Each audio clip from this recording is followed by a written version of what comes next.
buzz. Ain't shit to tell, yo, check out does. Fala galera, esse é o canal Carros de Belém. Hoje novamente aqui gravando os bastidores.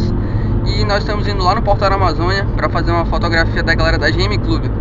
E eu queria que você deixasse aí nos comentários o que para vocês fica melhor, os bastidores no canal secundário ou no canal Carros de Belém aqui, para ficar melhor na busca quando vocês quiserem assistir esse vídeo. Então é isso aí galera, vamos pro encontro.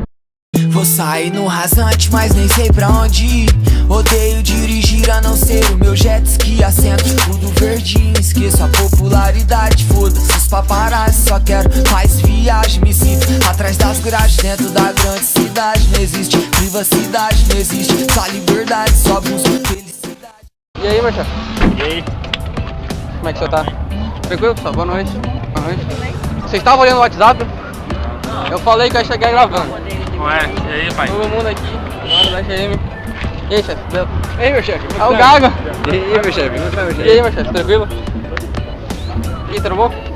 E aí? Oi, meu lindo. Beleza? E aí, meu chefe? Tudo bom? Tranquilo? Oi, meninas. Tudo bem? E aí, mano? E aí? Tá chegando, hein? Ei, tu vai me ensinar a dirigir, mano. Dá um carro, então. Com PV. Bora? Dá um carro meu não, cara. Ah, não, teu filho.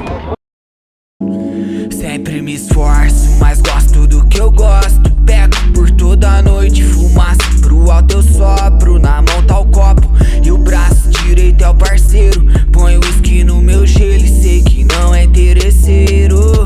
Comprei um carro que antes só vinha em filmes. Vi todos os meus centavos correndo pelas vitrines. É que tem limite, se não esvaziava o caixa eletrônico. Sei que é irônico, mas é cartão, não é nada atômico, nem cômico.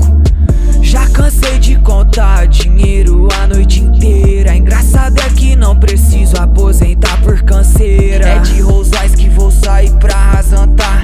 Já tive uns rebaixados, só que é meu passado, hoje eu prefiro flutuar.